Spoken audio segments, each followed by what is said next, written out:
unique award that we have with the Angelo Football Clinic, the Gordon Wood Legends Award. You can see the list up on the screen of guys that have been awarded this recognition before.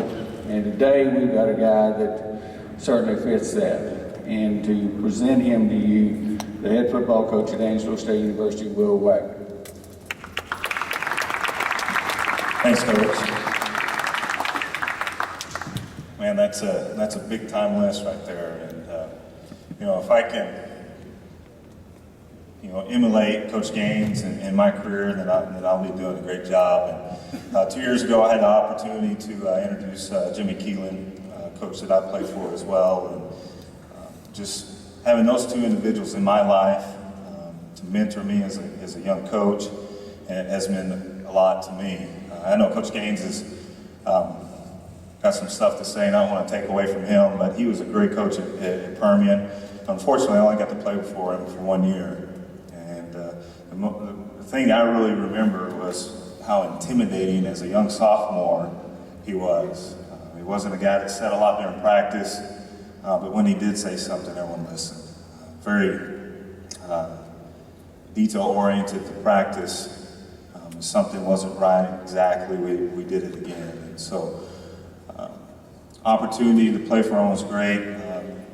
Where I really got to know Coach Gaines is the last 2 years recruiting Permian High School, and just knowing him as a man away from coaching, seeing him interact with the kids, you can tell how important it was to him. His coaches meant a lot to him. The players did. His family was a big part of his life and his coaching career.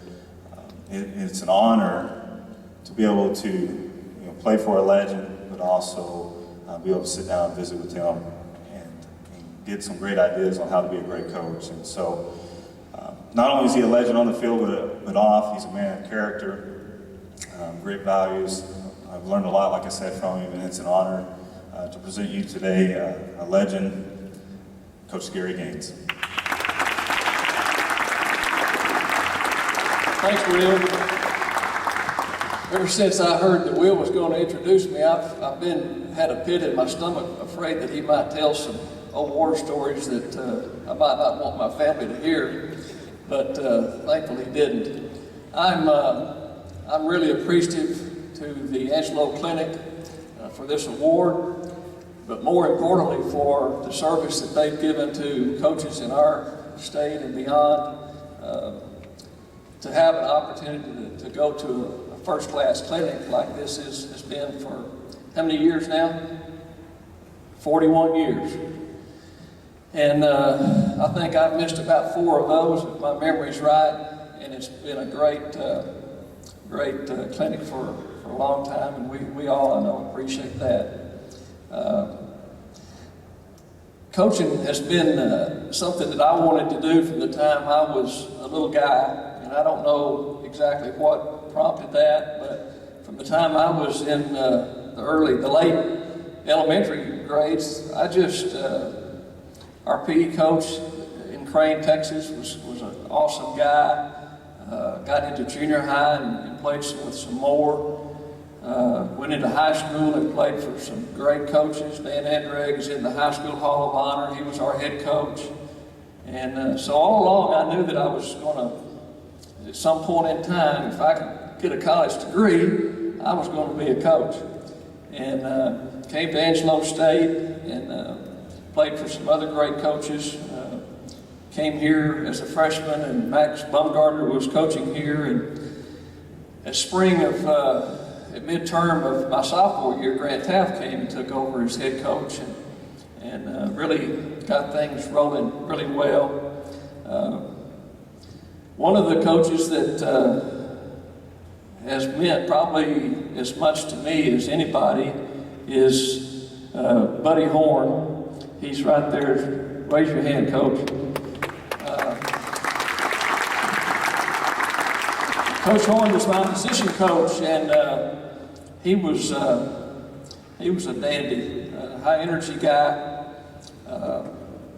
I can remember one time that we were going through some drills, and I must have not paid attention during our meeting prior to practice that day because I screwed it up. And he said, let's do it again and do it right. And we did it, and old Gaines didn't do it right. Well, he's not a real tall guy, and he used to chew some brown mule. I don't know if he even make that stuff anymore. It came in a little plug, and his lips would be all black. And he grabbed me by the shirt and kind of pulled me down where we were face to face. And his teeth were almost gritted to the closed, but he was telling me that I needed to pay attention and do what was right. And every time he would say something with emphasis, that black mule would kind of spatter my face. And that was probably the best incentive I had to do right from that point on. And but he and his family have meant just a great deal to Sharon and I and our family, and not a guy that I admire any more than Coach Horn. I'm really proud of the assistant coaches that we had. I'm proud of over the 20 plus guys that have either played for us or coached with us, have gone on to head coaching jobs, and many have done extremely well, and I'm proud of them. They were good coaches on the field, but they were also good people. They were good citizens. They took care of kids. They knew what it was all about, and the relationships with kids has always been important to us. And I guess the biggest fun that I have nowadays is we've had some reunions. Most of them been with the Permian guys. We had one up in the Metroplex two coaching stills ago. There were about 40 guys that showed up, and all the stories got big. My goodness, you just can't imagine when you have a reunion how many of those stories kind of change, and guys are a little bit better than they thought they were, and everything's a little bit more dramatic, but it's great to be able to get with those guys and see them and meet their wives and meet their kids. But it's a great honor for me to be here today, and I really appreciate this award. You guys are in a great occupation, and serve the kids well, coach them hard, and I think you'll be rewarded. Thank you very much.